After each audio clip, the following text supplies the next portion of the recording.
Hello friends, JNIT classes में आपका स्वागत है।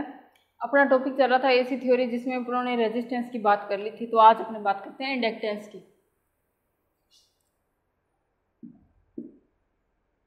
इंडक्टेंस, तो इंडक्टेंस क्या होता है? अगर किसी तार को एक कॉइल के रूप में लपेट देंगे तो वो क्या बन जाएगा? एक इंडक्टर। तो अब उसमें से इंडक्टर में से जब धारा एसी धारा प्रवाहित करेंगे तो वहां से क्या होगा? तो एसी के मान में जो परिवर्तन होगा उसका ये क्या करेगी? विरोध करेगी। तो उस विरोध करने के गुण को क्या बोलेंगे? अपने इंडक्टेंस। क्या बोल सकते हैं?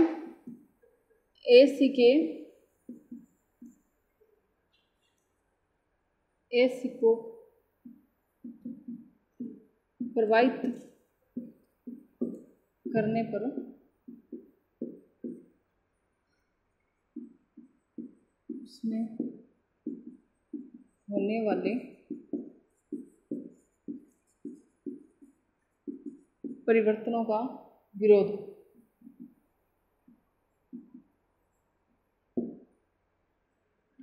तो ये विरोध करेगा तो उसको क्या बोलेंगे? अपने इंडक्टेंस। तो इसको किससे दर्शाएंगे? प्रतीक होता है इसका L और मात्रक हेनरी।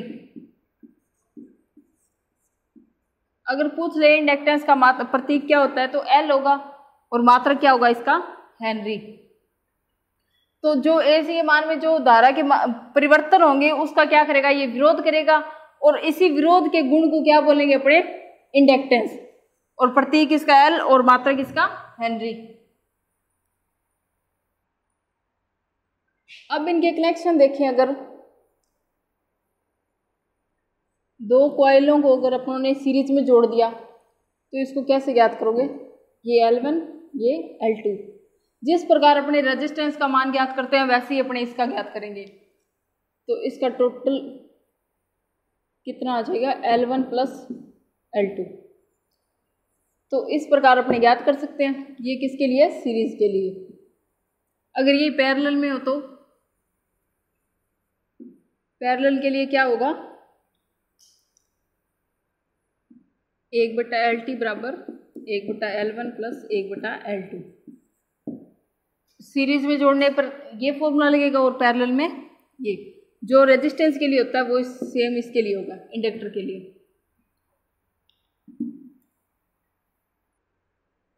तो अब आता है इंडक्टिव रिएक्टेंस। इंडक्टिव रिएक्टेंस, तो अगर इंडक्टिव रिएक्टेंस की बात करें तो क्या होगा? कॉइल के अंदर अपनी धारा देंगे, धारा प्रवाहित करने पर ये क्या करेगी? अपने में से प्रवाहित होने वाली धारा का क्या करेगी? विरोध करेगी। तो अब ये कितना विरोध उत्पन्न कर रही है? इस कॉइल की धारा के मान में कितना विरोध उत्पन्न हो रहा है, तो उसको क्या बोलेंगे? अपने इंडक्टिव रिएक्टेंस। कितना विरोध उत्पन्न कर रही है? किसी कॉइल में एसी प्रवाहित करने पर उत्पन्न किया गया कुल विरोध।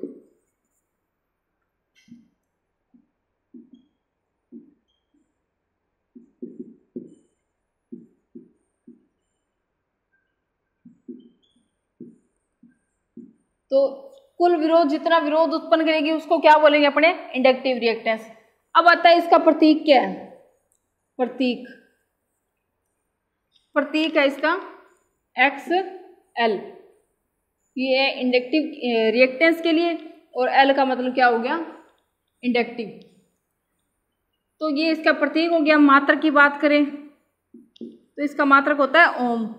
ये एक प्रकार से प्रतिरोध की तरह काम करता है, मतलब धारा के मान में विरोध ही उत्पन्न कर रहा है, तो इसको अपने प्रतिरोध की तरह बोल सकते हैं। तो इसका मात्रक क्या होता है? ओम। तो ये होता है इंडक्टिव रिएक्टेंस।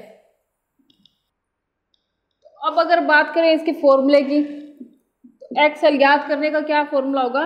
2πFL। तो इसमें L क्या है? हेनरी, और एफ क्या है, फ्रीक्वेंसी। तो ये किसके बराबर है, 2 पाई एफ एल के। अगर फ्रीक्वेंसी बढ़ेगी तो एक्सएल का मान भी बढ़ेगा, और ये एक्सएल किसके समानुपाती होते हैं, एल के। तो ये इंडक्टिव रिएक्टेंस। अब आता है प्योर इंडक्टिव सर्किट। अब आता है प्योर इंडक्टिव सर्किट।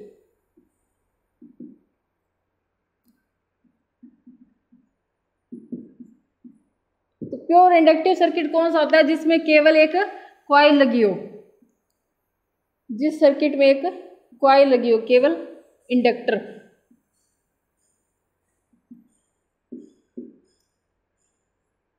तो ये कौन सा सर्किट कहलाएगा, प्योर इंडक्टिव सर्किट। वैसे तो कोई भी इंडक्टिव सर्किट प्योर नहीं होगा, सब में कुछ ना कुछ प्रतिरोध होता है, लेकिन फिर भी अपने देखते हैं प्योर इंडक्टिव सर्किट। तो इसमें धारा और वोल्टेज के बीच एंगल क्या रहता है।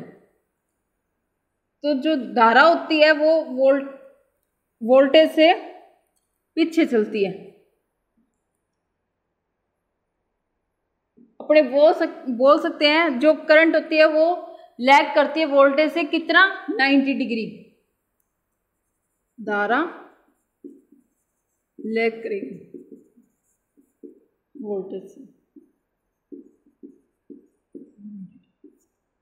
धारा लैग करेगी वोल्टेज से 90 डिग्री। तो इन दोनों के बीच में अगर पूछ ले आपसे इंडक्टिव सर्किट में, प्योर इंडक्टिव सर्किट में एंगल कितना रहता है, तो 90 डिग्री रहता है। वोल्टेज हमेशा आगे रहेगी इसमें और धारा पीछे रहेगी। तो फिर आता है इसमें पावर। तो जो डीसी में पावर ज्ञात करते हैं वो तो वीआई से होता है। अगर अपने एसी में बात करें, एसी में पावर ज्ञात करना है तो V I cos phi. Cos phi यहाँ पे क्या है, power factor. Power cos phi क्या है यहाँ पे, पावर फैक्टर, जिसकी डिटेल तो अपने आगे पढ़ेंगे, लेकिन अभी क्या है, कोस फाई यहाँ पे क्या है, पावर फैक्टर। तो अपने देखते हैं इसमें पावर कितनी खपत होती है। जो प्योर इंडक्टिव सर्किट होता है उसमें पावर खपत शून्य होती है। अब देखते हैं शून्य होती कैसे है। तो इसमें आर का मान क्या है, 0 है। प्योर इंडक्टिव सर्किट आर का मान क्या है, 0 है। एल का मान कुछ ना कुछ है, तो जिससे क्या होगा, एक्सएल का मान भी आएगा।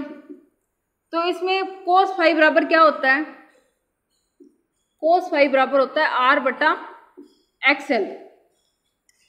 आर बटा एक्सएल है तो आर का मान क्या है यहाँ पे, 0, और एक्सएल का मान है, तो इसमें कोस फाई का मान क्या आ जाएगा, 0।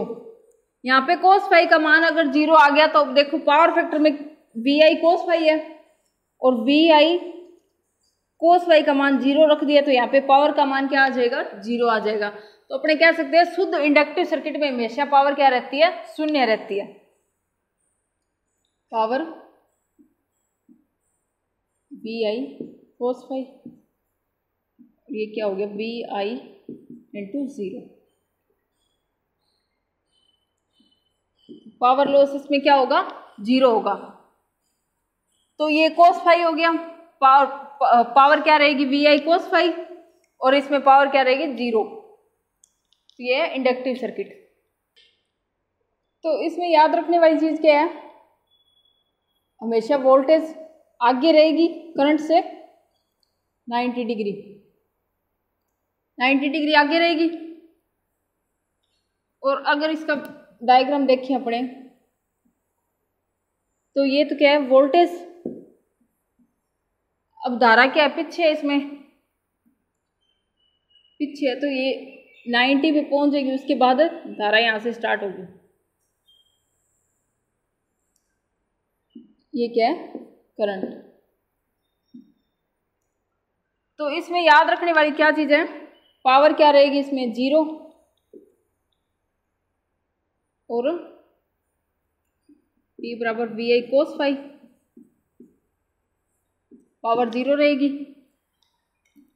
इसके बाद इसमें पावर फैक्टर कैसे रहता है, पावर फैक्टर तो हमेशा इंडक्टिव सर्किट में पावर फैक्टर हमेशा लैगिंग रहेगा। धारा के बेस पे अपन बताना है, इसमें धारा क्या कर रही है, लैग कर रही है, धारा पीछे है। तो अपने पावर फैक्टर भी क्या रहेगा, लैगिंग। तो ये हो गया इंडक्टिव सर्किट। तो बाकी अपने नेक्स्ट वीडियो में करेंगे। Thank you.